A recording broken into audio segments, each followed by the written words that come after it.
My phone lit up on a Thursday evening while I was reviewing case files in my downtown Portland apartment. Mom's name flashed across the screen. I picked it up, expecting the usual. Another crisis, another ask, another reminder that I existed only when they needed something. Instead, I got this. Don't call or come over. We're done. I stared at those 7 words. My heart pounded against my ribs, but I didn't cry. I didn't call back. I didn't type out a desperate paragraph begging her to explain. I typed 2 words, got it, and I hit send. Then I set my phone down, walked to my floor-to-ceiling windows, and looked out at the city lights stretching across the Willamette River. My hands were shaking, but not from fear, from relief. I'd been waiting for this text for years. I just didn't know it until that moment. My name is Rebecca Clatterbuck. I'm 38 years old, a corporate litigation attorney, and for the last decade, I'd been my family's personal ATM. Medical emergencies? I paid. Business bailouts? I paid. My brother's disasters? I paid. Over and over and over. $85,000 for my mother's heart surgery, $120,000 to save my brother from his failed business, $200,000 to rescue my father's drowning real estate deals. And that's just the big stuff. I gave them nearly $500,000. I gave them my time, my energy, my desperate need to finally be seen.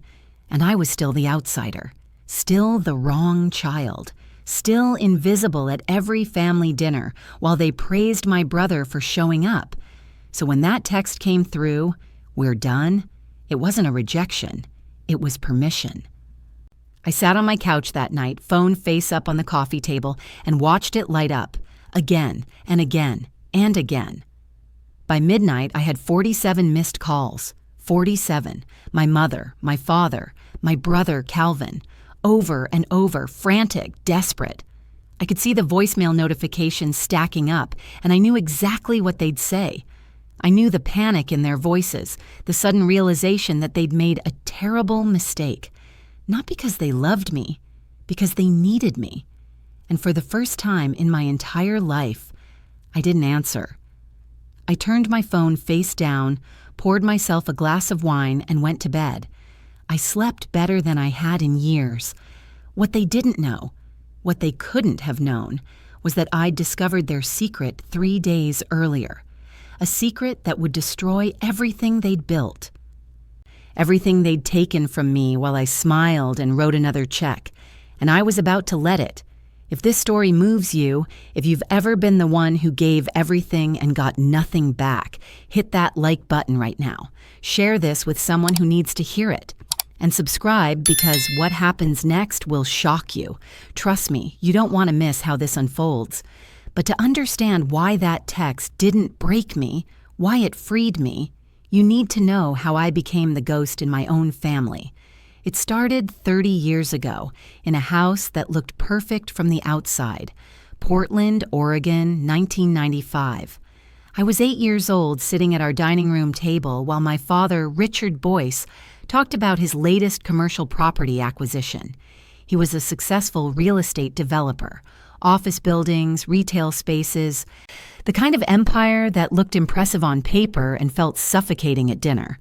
My mother, Vicenta, a former nurse who'd given up her career to be Dad's right hand, nodded along, taking notes on a legal pad.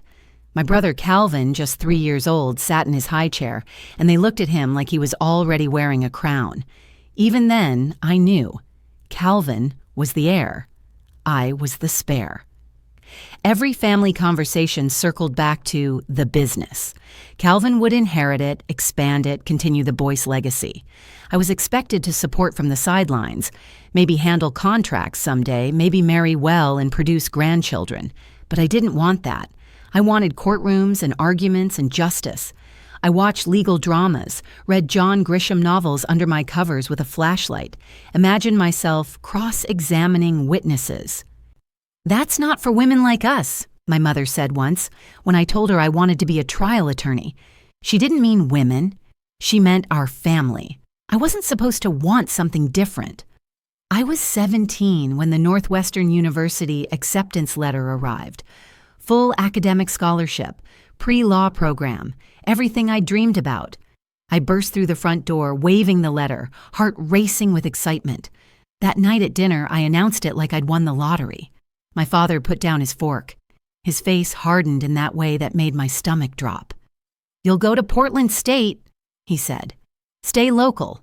Help with the business." "But Dad, this is Northwestern. Full scholarship. It's my dream." "Dreams don't pay bills, Rebecca. Family does. You go there. You're on your own." I looked at my mother, desperate. She'd understand, wouldn't she? She'd been a nurse once. She'd had her own career.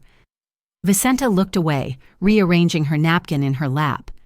"Your father knows what's best, Rebecca." Across the table, Calvin, 12 years old, braces gleaming, smirked. He knew what I was just learning. I would never matter the way he did. I felt the walls close in. The choice wasn't really a choice. It was an ultimatum. Obey or be disowned. I went to Northwestern anyway. I took out $60,000 in student loans. I worked 3 jobs: campus library during the week, weekend catering for events, tutoring underclassmen in the evenings. I slept 4, maybe 5 hours a night. My father didn't call for 2 years. My mother sent occasional texts, "Hope you're well," with nothing else. No questions about my classes, my life, whether I was eating enough. Meanwhile, Calvin got everything. A new car at 16, credit cards with no limit, a generous allowance. He failed out of community college twice, and Dad brushed it off. "He's finding himself," Richard said. I made Dean's List every semester. No one noticed. When I graduated, top 15% of my class, no one from my family came. I sat in that auditorium, watched other graduates hug their parents, and felt the empty seats beside me like physical wounds. But I kept going. I interned at top law firms, worked brutal hours, proved myself over and over. After law school, I landed a position at a prestigious Portland firm. I moved back home, hopeful. Maybe now they'd see me. My first family dinner back, the entire conversation revolved around Calvin's new business idea, some vague plan involving social media marketing. My career wasn't mentioned once. By 30, I was a junior partner specializing in corporate litigation, high stakes, high profile, $1 million cases. I was good at my job, better than good. A local legal magazine featured me as a rising star. I brought the magazine to family dinner, hands shaking slightly as I set it on the table. My mother glanced at it. "That's nice, honey." Then immediately, "Calvin's working on a new property deal with your father." My father didn't even look at the magazine. Calvin leaned back in his chair, smirking. "Must be nice playing lawyer.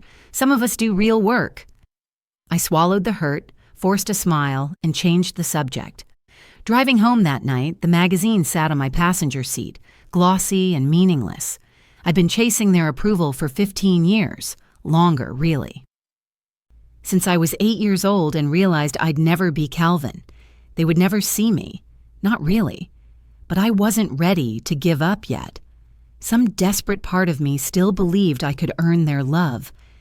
Maybe if I help them, I thought, gripping the steering wheel, maybe if I help them, they'll finally respect me. I had no idea how much that thought would cost me. Portland, Oregon, 1995. I was 8 years old, sitting at our dining room table while my father, Richard Boyce, talked about his latest commercial property acquisition. He was a successful real estate developer. Office buildings, retail spaces, the kind of empire that looked impressive on paper and felt suffocating at dinner.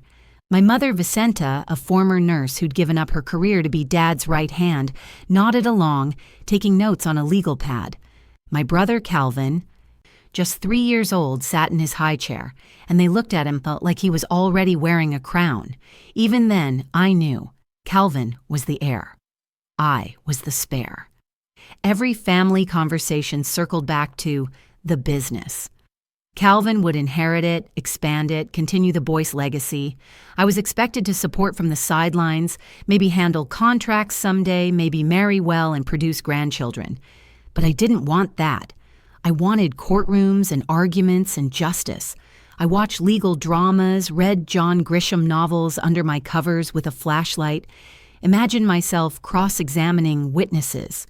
"That's not for women like us," my mother said once, when I told her I wanted to be a trial attorney.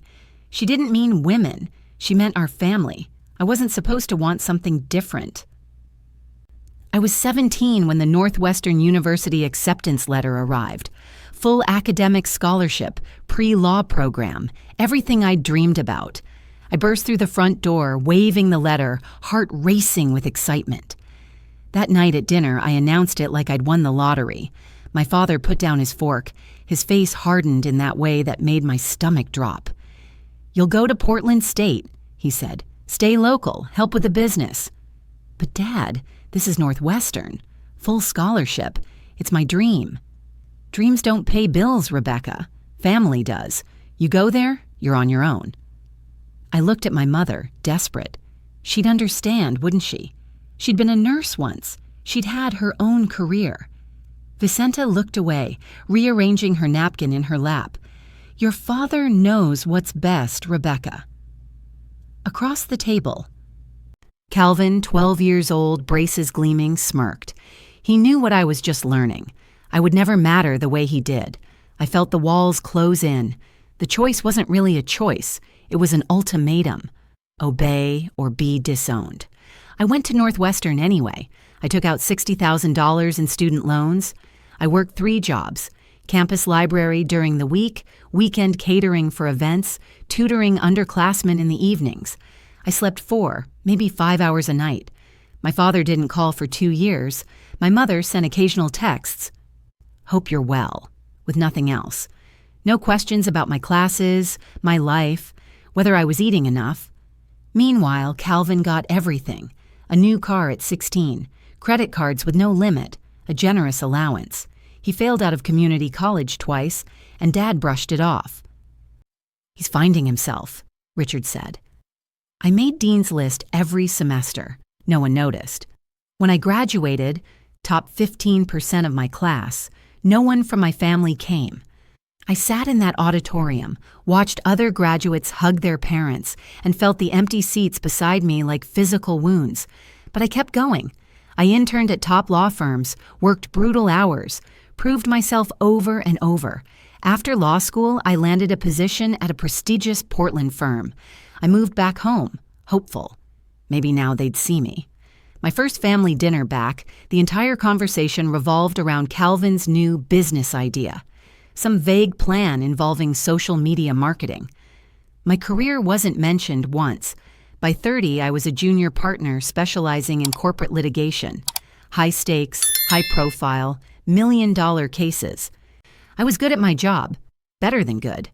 A local legal magazine featured me as a rising star. I brought the magazine to family dinner, hands shaking slightly as I set it on the table. My mother glanced at it. "That's nice, honey." Then immediately, "Calvin's working on a new property deal with your father." My father didn't even look at the magazine. Calvin leaned back in his chair, smirking. "Must be nice playing lawyer. Some of us do real work." I swallowed the hurt, forced a smile, and changed the subject. Driving home that night, the magazine sat on my passenger seat, glossy and meaningless. I'd been chasing their approval for 15 years. Longer, really. Since I was 8 years old and realized I'd never be Calvin. They would never see me. Not really. But I wasn't ready to give up yet. Some desperate part of me still believed I could earn their love. Maybe if I help them, I thought, gripping the steering wheel. Maybe if I help them, they'll finally respect me. I had no idea how much that thought would cost me. 3 years ago, I was in court when my phone buzzed. I ignored it. I was mid-cross-examination. It buzzed again and again. During recess, I checked. 12 missed calls from my father. I called back, heart racing. "Dad? Your mother collapsed, heart condition. They're prepping her for surgery." I left mid-trial. My co-counsel had to take over. I drove 90 miles an hour to the hospital, hands shaking on the wheel. The surgery was successful. Vicenta's heart was weak, but fixable. The recovery, though, that would be long and expensive. The hospital financial counselor laid it out. Insurance covered the basics, but specialist follow-up care, medications, a home nurse for 3 months. That was $85,000. My father sat in the waiting room, head in his hands. Business is tight right now. Properties aren't moving. I don't have liquid capital. I looked at Calvin. He shrugged. I'm tapped out, sis. You know how it is. I didn't hesitate. I'll cover it. I wired the money the next day. $85,000. My entire savings account, drained in one transfer. I picked up extra cases, worked weekends, rebuilt my account dollar by dollar. Vicenta recovered fully, strong as ever. Her thank you? A text message 3 weeks later. Thanks, Rebecca. No call, no real conversation, just 2 words. At the next family dinner, Vicenta spent 20 minutes gushing about the flowers Calvin had brought her. Roses from the grocery store, maybe $20. I'd paid $85,000 for her life. Calvin got praised for flowers. I smiled and passed the potatoes. 2 years ago, Calvin launched his big idea, luxury co-working spaces. The future of work, he called it. My father invested heavily, convinced his son was a visionary. Within 8 months, it was hemorrhaging money. Calvin had overspent on designer furniture, underpriced memberships, and had no actual business plan. Debts piled up. Vendors, contractors, landlords, $120,000, and lawyers were circling. My father called me to the family home. We need your help. Calvin's in trouble. I sat at their dining room table, reviewing the numbers. It was worse than they'd said. Calvin sat across from me, defensive, arms crossed. The market wasn't ready for my vision. I looked up. You spent $40,000 on furniture before you had a single client. Ambiance matters. You had no revenue model, Calvin. My father cut in, voice sharp. That's not helpful, Rebecca. Are you going to help your brother or not? The question hung there. Not can you. Are you going to? I paid the $120,000, cleared every debt, saved Calvin from lawsuits, saved my father's investment. Calvin never said thank you. 2 months later, at a family barbecue, I stood by the grill while Calvin told the story to my father's friends. Yeah, I had to make the tough call to close it down, he said, chest puffed. Turned it around first, paid off the debts, then closed it strategically. Sometimes you have to know when to pivot. No mention of my money, no mention of me at all. My father clapped him on the back, beaming. That's my son, always lands on his feet. I stood 3 feet away holding a plate of potato salad, invisible. 18 months ago, my father overextended. He bought 3 properties simultaneously, planning to flip them fast. But the market shifted. The properties sat empty. Mortgage payments, property taxes, maintenance costs. He was drowning. 2 properties were heading toward foreclosure. He called me on a Tuesday afternoon.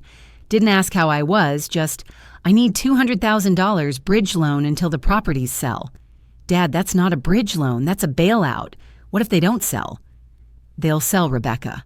I've been doing this for 30 years. The market's down. You could be holding them for, are you going to help me or not? My mother's voice in the background. Rebecca, he's your father. Family helps family. The guilt settled over me like a weighted blanket. The expectation. The obligation. I liquidated my investment accounts. I took out a personal loan. I transferred $200,000. The properties eventually sold. 18 months later, barely breaking even. My father never paid me back. When I finally brought it up, carefully, over coffee, he looked at me like I'd said something offensive. I gave you life, Rebecca. I think we're even. That's when I understood. They didn't see it as a loan. They saw it as my obligation, my purpose. I was the family bank, and banks don't get thanked. One night, alone in my apartment, I couldn't sleep. I opened my laptop and created a spreadsheet. I listed everything. Vicenta's medical care, $85,000. Calvin's failed business, $120,000. Richard's property, bailout $200,000. Then the smaller amounts, the emergencies over the years, Calvin's car repairs, my mother's dental work, my father's equipment upgrades, another $5,000 here, $10,000 there, total $455,000. $455,000. I stared at the number until it blurred. But it wasn't just the money, it was the time, the energy, the emotional labor of being the family's safety net while being treated like I didn't exist. Every family dinner, my achievements went unmentioned. Every crisis, I was the first call. Every success, Calvin got the credit. I wasn't their daughter, I was their ATM. I kept thinking, maybe next time they'll see me. Maybe next time will be different. But next time never came. I was exhausted, hollowed out, but I didn't know how to stop. They're my family, I told myself, closing the laptop. This is what family does. I didn't know yet that I was wrong. I'd been thinking about it for months, starting my own law firm, specializing in whistleblower protection, wrongful termination cases, representing people who'd been silenced, pushed out, made invisible. People like me. I had clients ready, office space scouted, a solid business plan with projected revenue, market analysis, everything. I needed $150,000 for first-year operating costs. For the first time in my life, I was going to ask them for help. I prepared a detailed presentation, printed copies, rehearsed my pitch. I invited them to dinner at a nice restaurant downtown, neutral ground, professional setting. I was nervous, but hopeful. I'd helped them so many times. Surely they'd help me once. I had no idea that dinner would be the beginning of the end, or that while I was preparing my presentation, Calvin was preparing something far worse.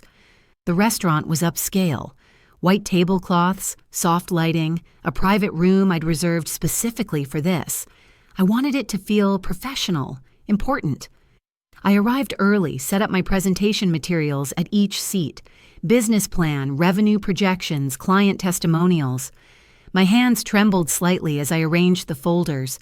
My family arrived together, my father in his usual suit, my mother in pearls, Calvin in expensive jeans and a blazer.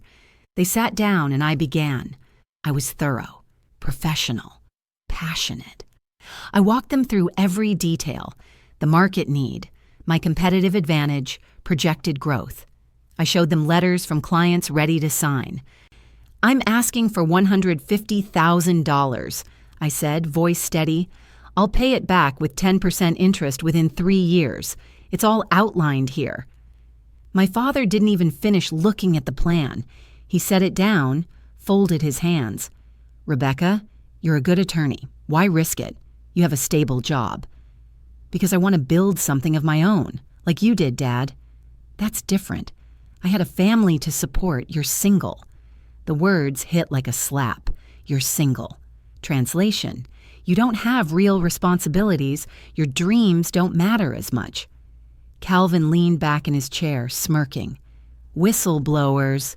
Sounds like you're helping people who can't keep their mouths shut. I kept my voice level. I'm helping people who expose corruption. Tomato, tomato. Sounds risky. Why would we invest in that? My mother stayed silent, pushing her salmon around her plate. I looked at my father. Dad, I've helped this family financially for years. I'm asking for help once. He sighed, like I was being difficult. The truth is, we're investing in Calvin's new project. My stomach dropped. What project? He's launching a property management company. We're putting in $300,000. The room tilted. I heard the words, but they didn't make sense. I'd given them $455,000 over the years. They wouldn't give me $150,000, but they'd give Calvin $300,000 for another venture he'd inevitably destroy. I've given you nearly $500,000, I said, voice shaking. And we're grateful, my father said smoothly. But that was family helping family. This is business. So when I need help, it's not family anymore? My mother finally spoke, not looking at me. Rebecca, don't be dramatic. I stood, gathered my folders, My vision blurred at the edges. I walked out of that restaurant without saying goodbye. The next morning, my phone rang. Unknown number. I almost didn't answer. Rebecca? It's Lisa. Lisa Lips. Calvin's ex-girlfriend from 2 years ago. We'd been friendly before their breakup. Coffee a few times, easy conversation. Then she disappeared. Lisa, hi, I heard about the dinner, she said quickly. I need to tell you something. Can we meet? We met at a quiet coffee shop in Southeast Portland. Lisa looked different, thinner, nervous. She kept glancing at the door. I should have told you this when Calvin and I broke up, she said, hands wrapped around her mug. But I was scared. Told me what? She took a breath. Calvin's been stealing from your father's business for years. The coffee shop noise faded. Everything went cold. What? Fake vendor invoices, inflated expense reports, skimming from property sales. Her words came faster now, like she'd been holding them in too long. I found evidence when we were dating, spreadsheets on his laptop, fake receipts in his files. I confronted him. What did he say? He threatened me, said if I told anyone, he'd ruin me, make sure I never worked in Portland again. I was terrified, so I broke up with him and stayed silent. Lisa reached into her bag and slid a USB drive across the table. I kept copies. I don't know why. Maybe I knew someone would need them someday. I stared at the small black drive. How much are we talking about? At least $400,000, maybe more. My brother had stolen $400,000 from my father, while I'd given them $455,000 to keep them afloat.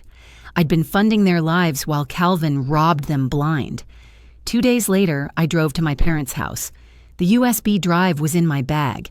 I'd reviewed everything. Lisa was right. The evidence was damning. I was going to confront them, all of them. But when I arrived, Calvin's car was in the driveway. I heard voices coming from my father's study. The door was slightly open. I should have knocked, should have announced myself.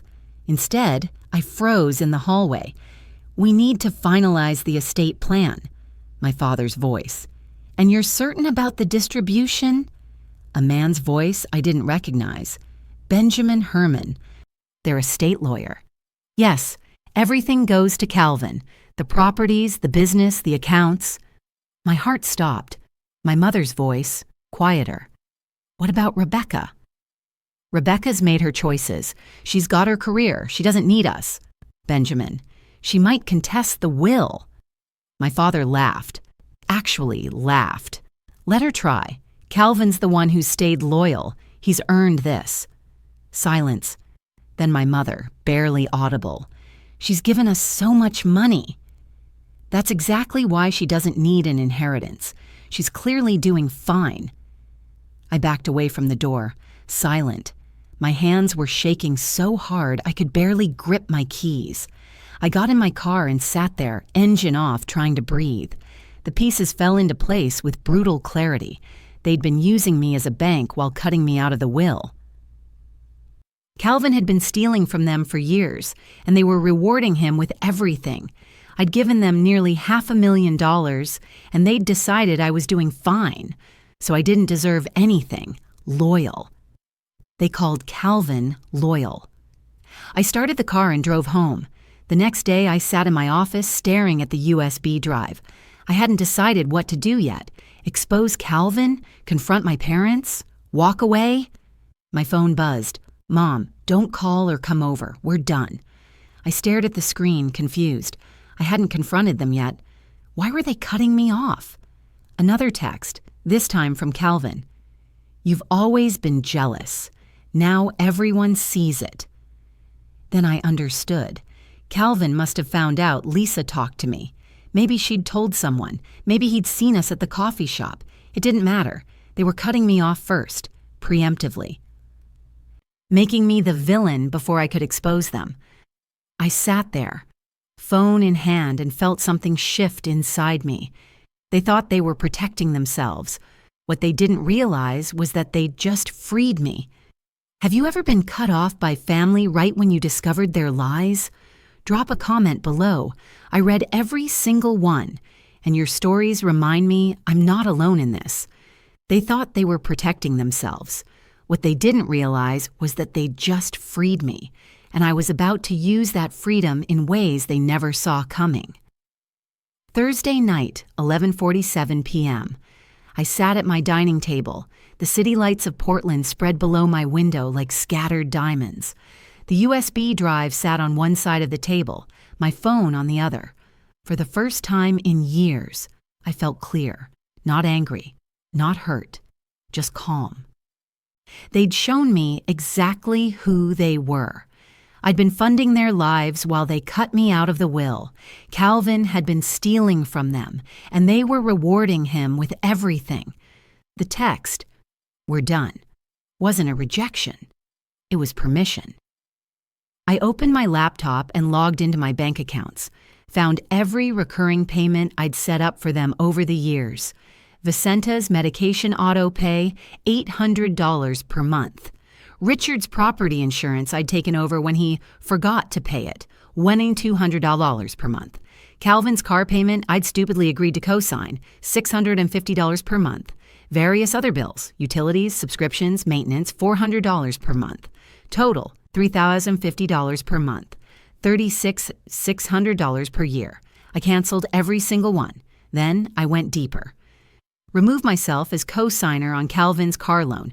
That would trigger an immediate payment demand he couldn't meet.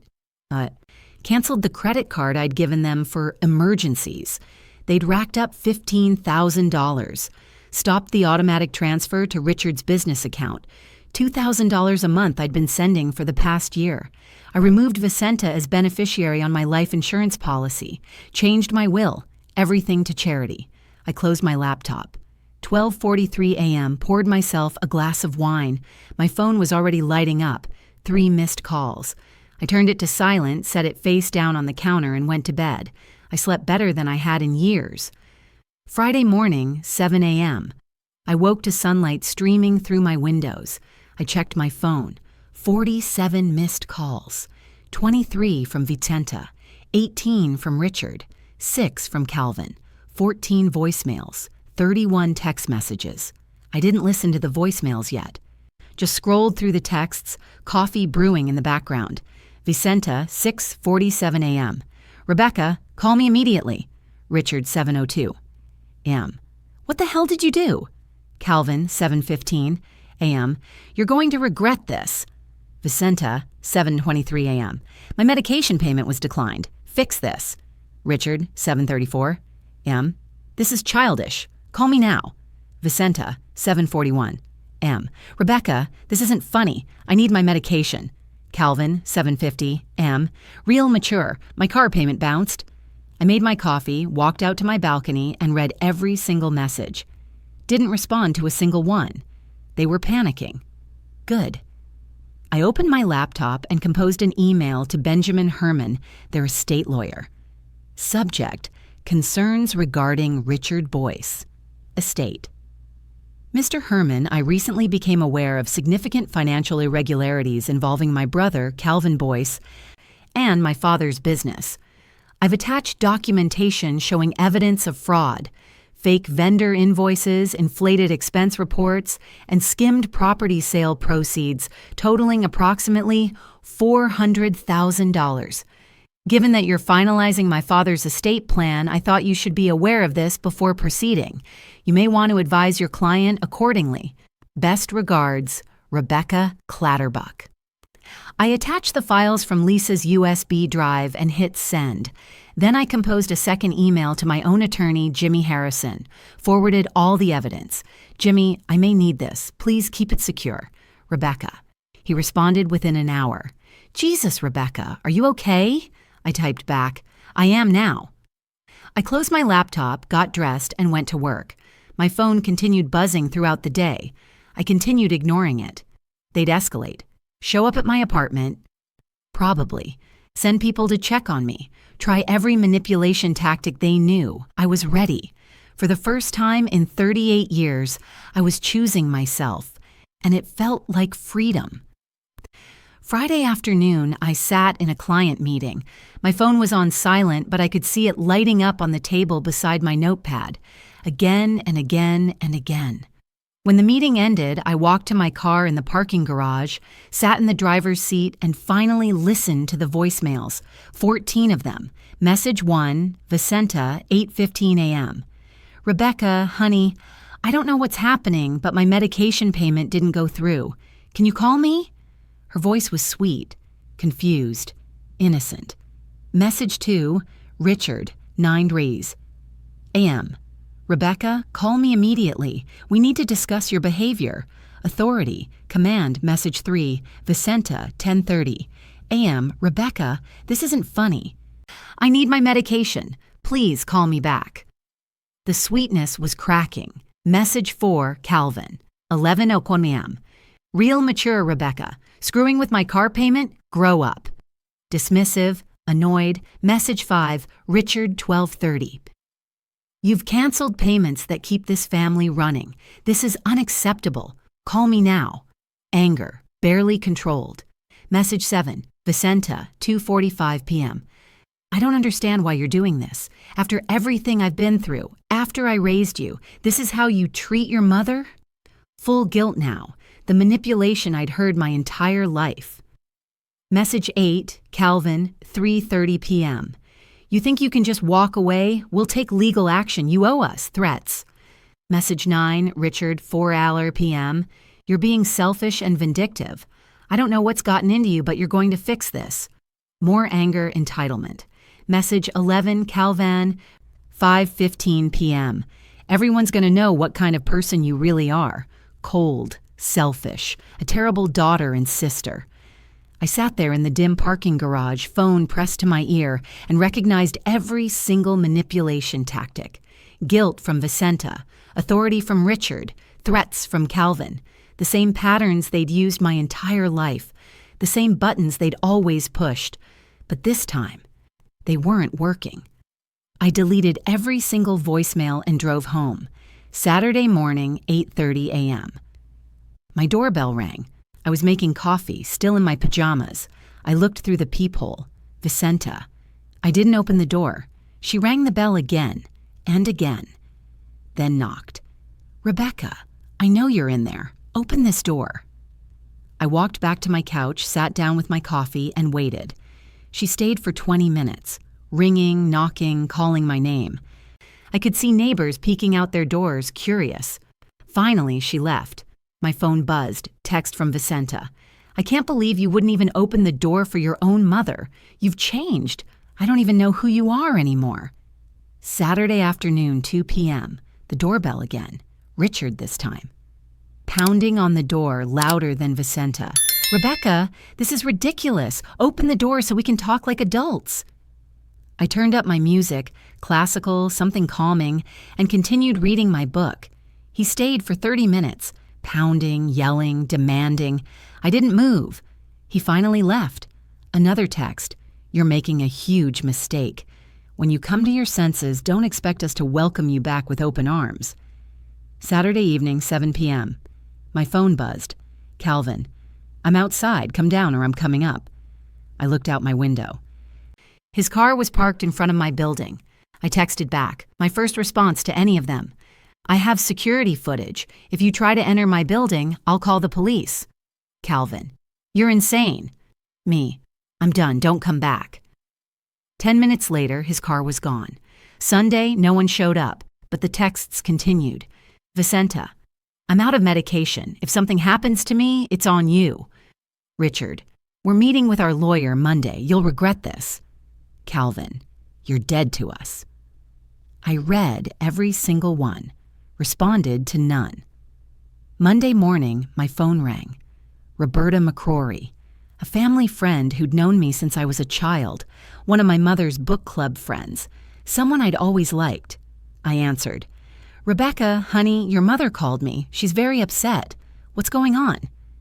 I could hear the concern in her voice, the confusion. What did she tell you? Roberta hesitated. She said you've had some kind of breakdown, that you cut off the family for no reason, won't return their calls, won't open your door.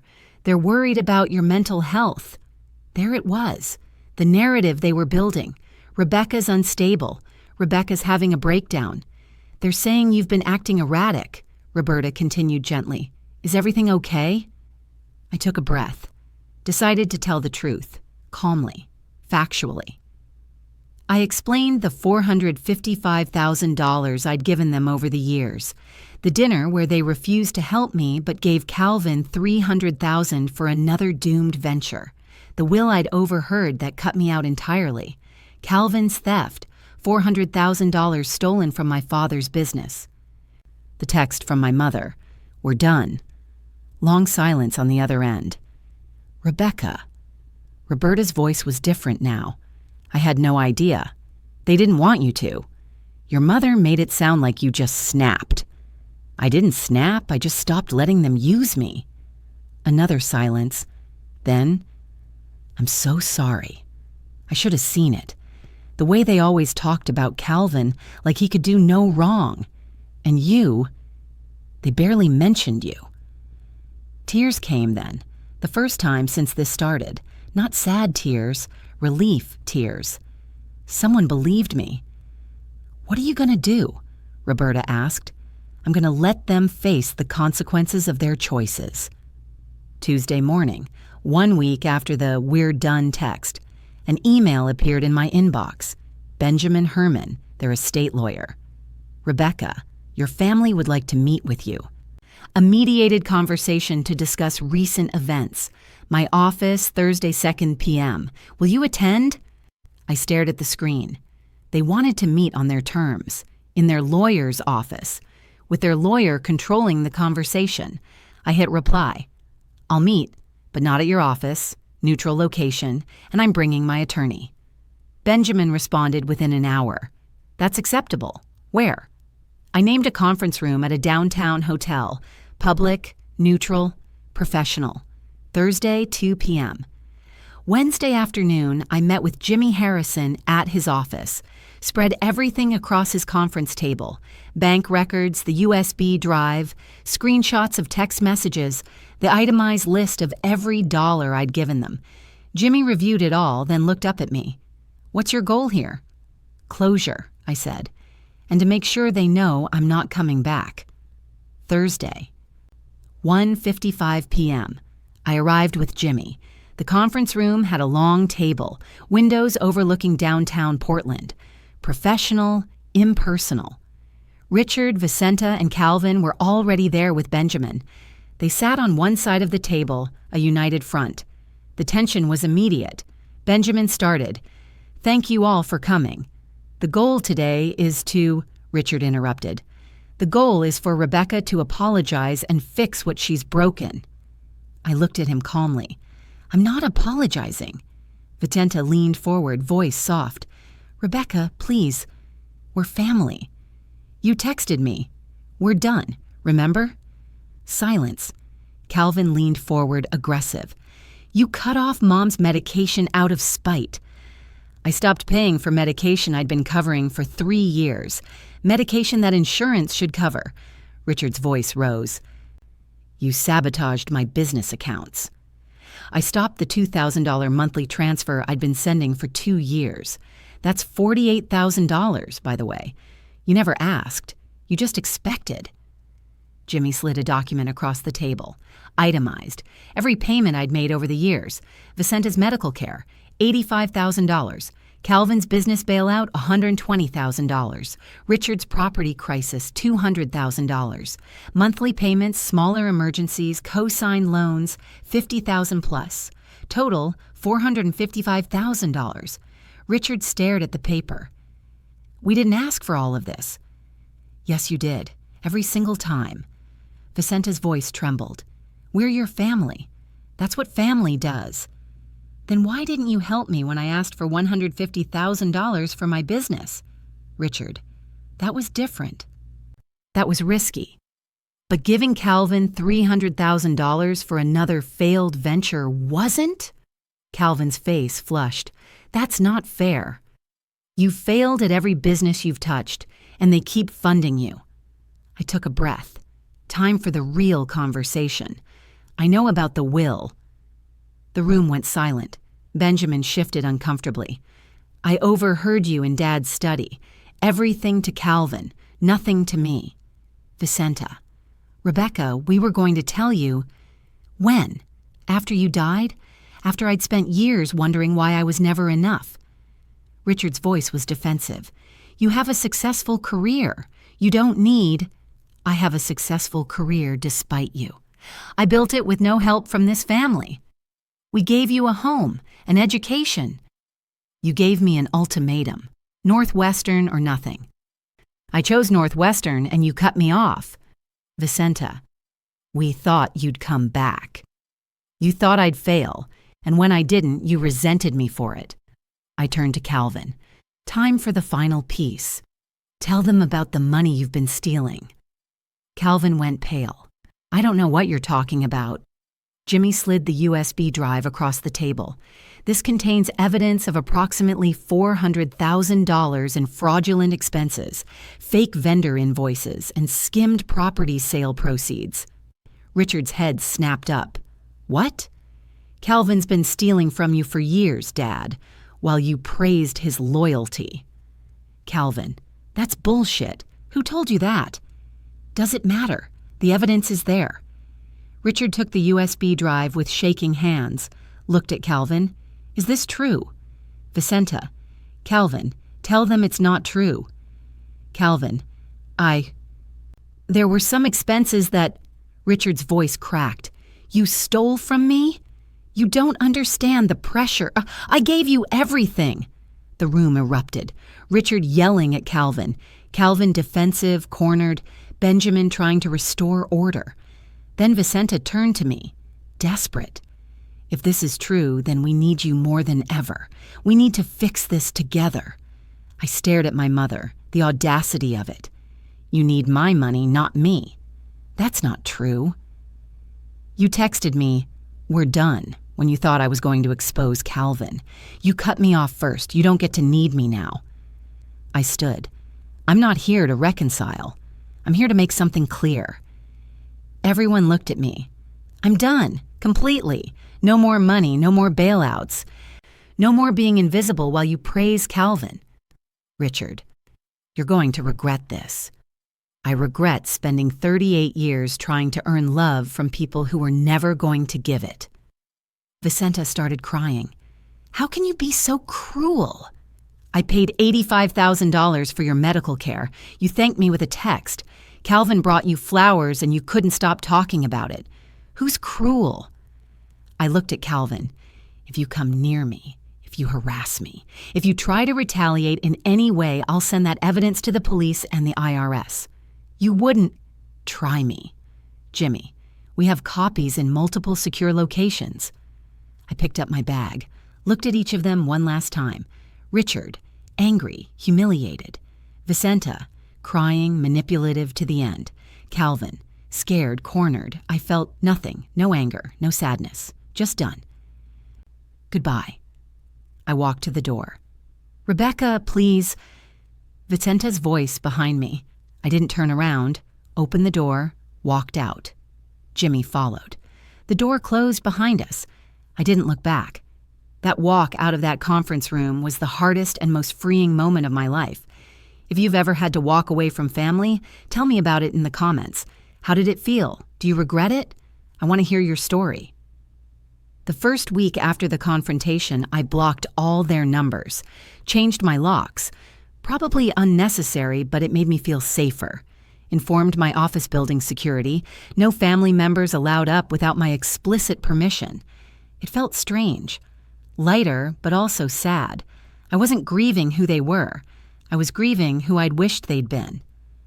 Within 2 weeks, I heard through Roberta that Richard had hired a forensic accountant to investigate Calvin's theft. The accountant confirmed everything, $437,000 stolen over 6 years. Richard filed a police report. Calvin was arrested, charged with embezzlement and fraud. It made the local news. Local businessman's son charged in family business theft. Meanwhile, Vicenta tried calling from different numbers, friends' phones, blocked numbers. I didn't answer any of them. She sent a letter to my office. I returned it unopened. Richard tried reaching out through Roberta McCrory. Roberta told him, "She's done," and I don't blame her.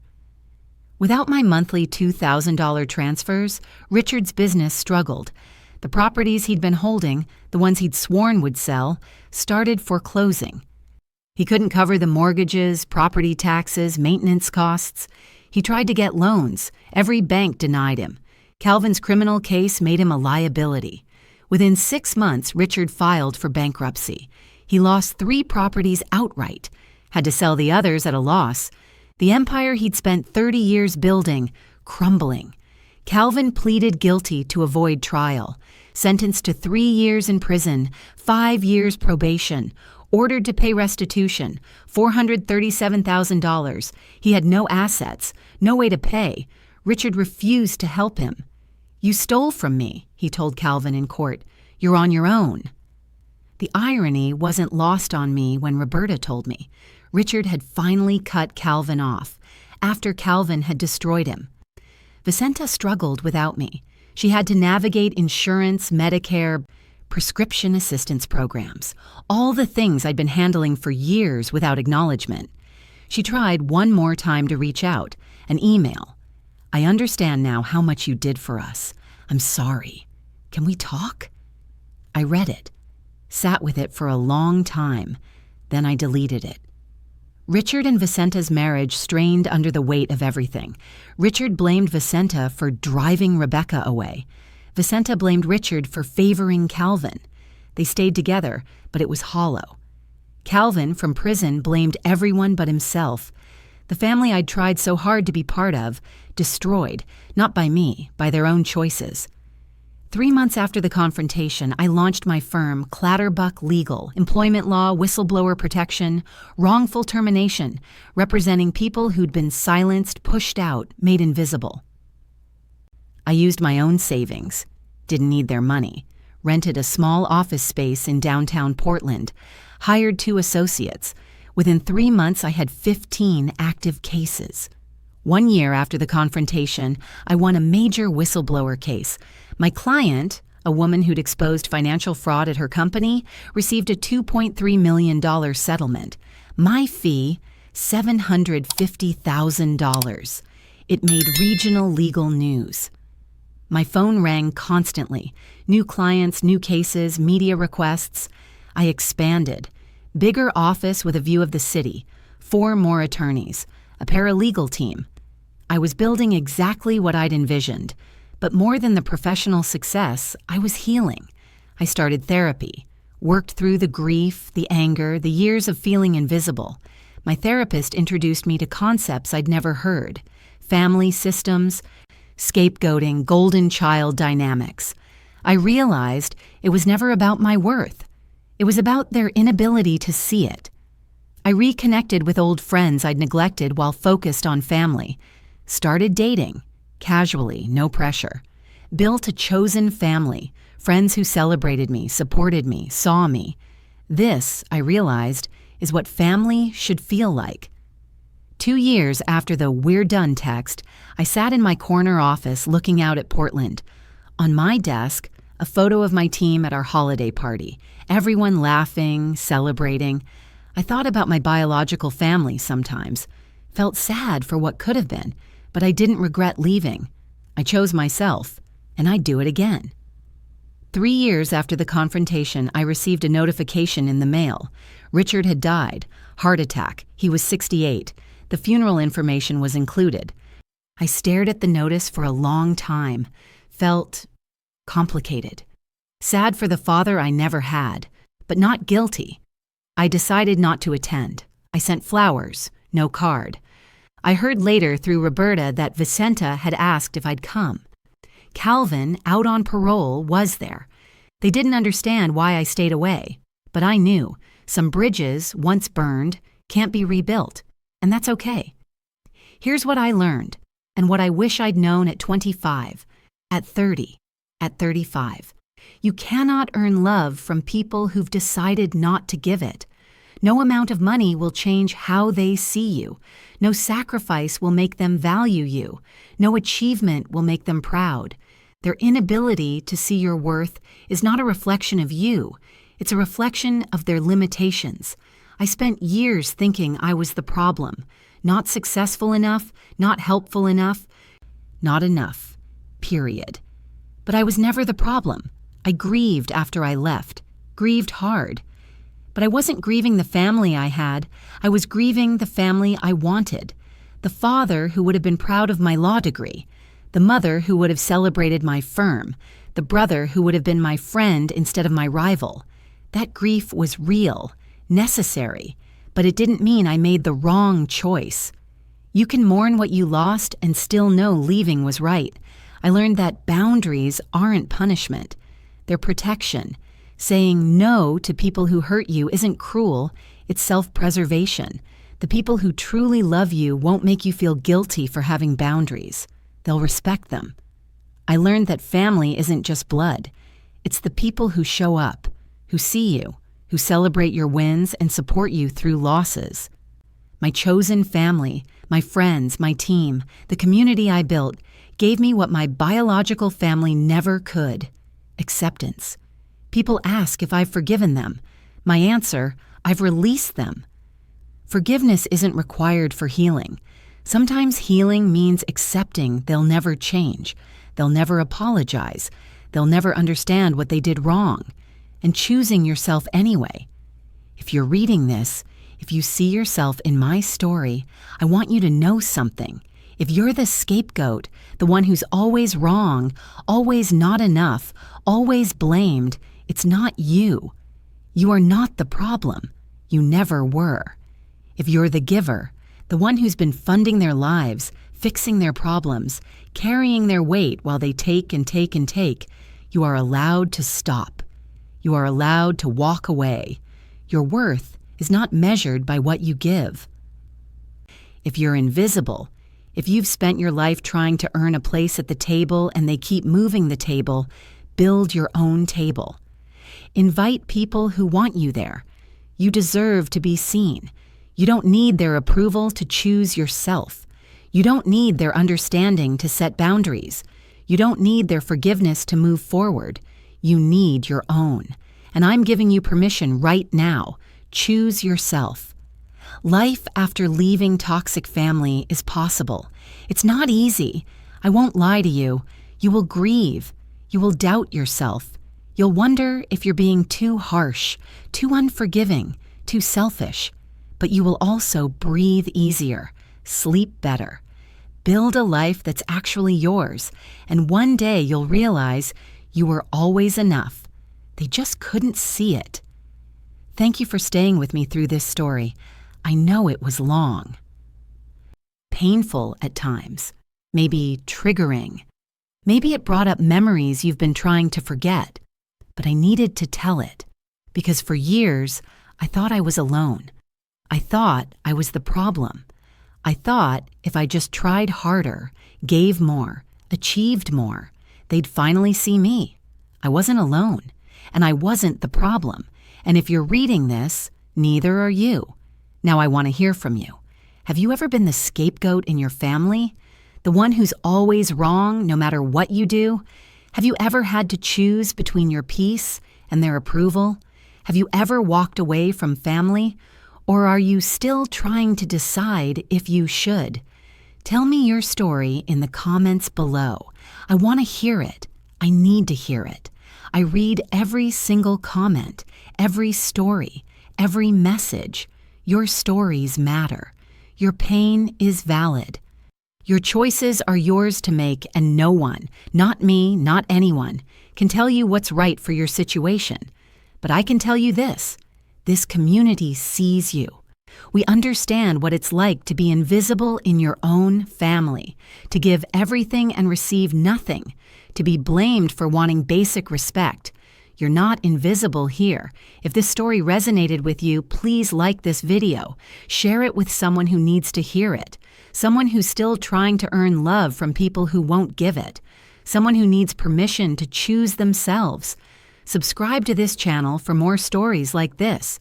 Stories of people who chose themselves and not only survived, but thrived. To everyone still in the thick of it, still trying to make it work, still hoping they'll change, I'm not going to tell you to leave. That's your choice, your timeline. Only you know what you can handle, what you're ready for. But I will tell you this, you are enough. You have always been enough. And if they can't see it, that's their loss, not yours. This is Rebecca Clatterbuck, and I chose myself. You can too. See you in the next video.